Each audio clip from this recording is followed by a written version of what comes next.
Hi friends, అందరు ఎలా ఉన్నారు? ఇవాళ మనం కొబ్బరి పచ్చడి ఎలా చేసుకోవాలో చూద్దాం. ముందుగా కావాల్సిన పదార్థాలు: కొబ్బరిని ఇలా చిన్న చిన్న ముక్కలుగా కట్ చేసుకోవాలి, వెల్లుల్లి, పచ్చిమిర్చి, చింతపండు, కరివేపాకు, కొత్తిమీర, పుట్నాలు, జీలకర్ర ఇవన్నీ సిద్ధం చేసుకోవాలి. ఇలా సిద్ధం చేసుకున్నాక ఒక ప్యాన్ పెట్టుకొని, ప్యాన్ వేడెక్కాక అందులో కొంచెం ఆయిల్ వేసుకొని పచ్చిమిర్చి వేసి మంచిగా గోలనివ్వాలి. ఇలా ఒక 2 minutes వరకు మంచిగా గోలనివ్వాలి. ఇలా గోలాక గ్యాస్ ఆఫ్ చేసుకొని దీన్ని మిక్సీ జార్లోకి తీసుకుందాం. ఇప్పుడు దీంట్లో వెల్లుల్లి, అలాగే మనం కట్ చేసి పెట్టుకున్న కొబ్బరి ముక్కలు,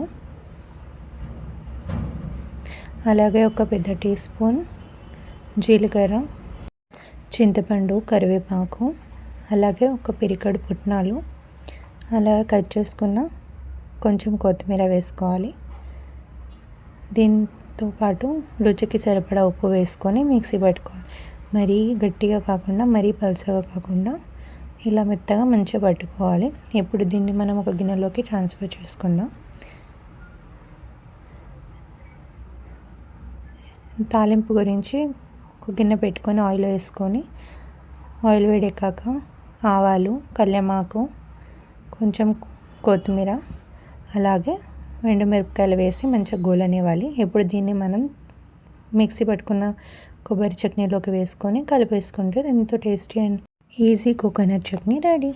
ఇది మీకు దోశలోకి, ఇడ్లీలోకి, ఉత్తప్పంలోకి చాలా బాగుంటుంది. మీరు కూడా ట్రై చేయండి. ఎలా వచ్చిందో నా కామెంట్ సెక్షన్లో చెప్పండి. Thank you for watching.